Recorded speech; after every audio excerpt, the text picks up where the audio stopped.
Hey guys, Jasmine here with the HPZN vlog, and I actually just wanted to jump on and provide you guys a little bit of a pro tip for those of you who are going through the Christianity Basics playlist that I put together. Most of the videos in the Christianity Basics playlist assume that you have already accepted that Jesus Christ is your Lord and Savior, and that you realize that it's not works that will get you into heaven, that it is just salvation through Christ that allows you access to the Father.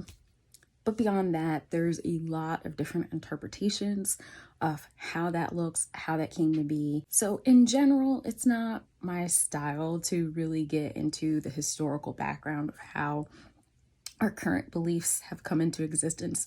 There's plenty of Christian teachers and scholars who are happy to dive into that if that's something that you're really interested in, and you can find those people all across the internet. A few of the major concepts that Christian history has wrestled with over the years has been, who is Jesus and who is the Trinity? People are just really confused about, like, do they have a rank structure? So one of the terms that I wanted to take a minute to describe to you is consubstantiality, which means like of the same substance. Early church had a lot of arguments about whether Jesus was man, whether he was human, and then they had the same exact kinds of arguments for the Trinity. Are they three? Are they one? The conclusion that was drawn was that there is a common unifying substance, or all of the persons of the Trinity are composed of. And so that's super confusing for a lot of people. So I've got two analogies that I think will be very helpful for you guys to understand consubstantiality.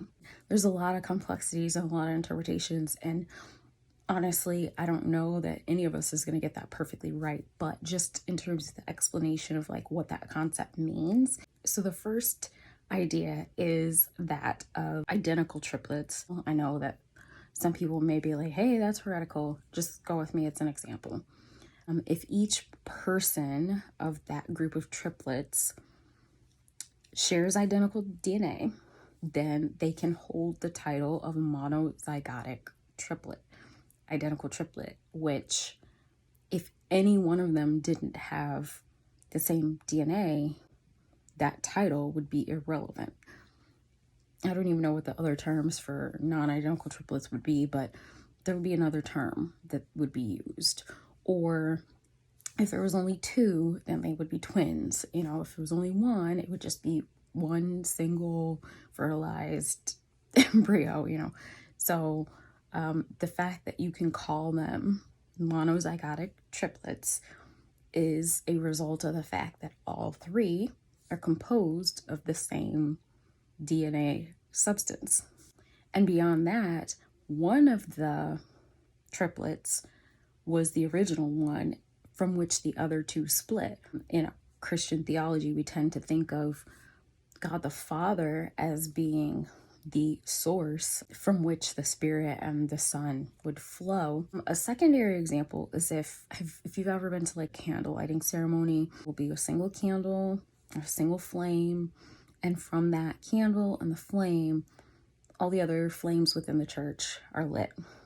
And each individual candle is a person, you know, so that's how you explain like the persons of the Trinity. To my knowledge, I'm not a firefighter, but in general, a flame is not more powerful or less powerful or more capable or less capable than another just because it was the secondarily lit flame.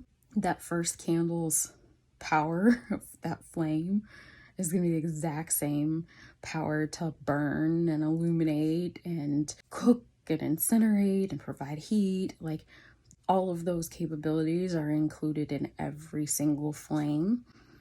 And there's not really a distinction of like where one starts and where the other stops. So flames are just a very strange but powerful explanation for how the Trinity can all be individual persons composed of the same substance, like one flame contained on a single candle for the analogy. Just because a particular flame is used for a particular purpose doesn't mean that it doesn't have the capacity to be used in a different way. A flame can be a torch, a flame can be a campfire, a flame can be burning down an entire village. It is all the Trinity of God made of the same divine godlike substances in individual expressions that retain, much like a flame, the same exact power regardless of who originated things or what capacity they're being used for. I don't know. Hopefully that makes a little bit of sense. But anyway, yep, that was just me jumping on, giving you a little bit of a Christianity basics rundown. So hope that was helpful. Bye, guys.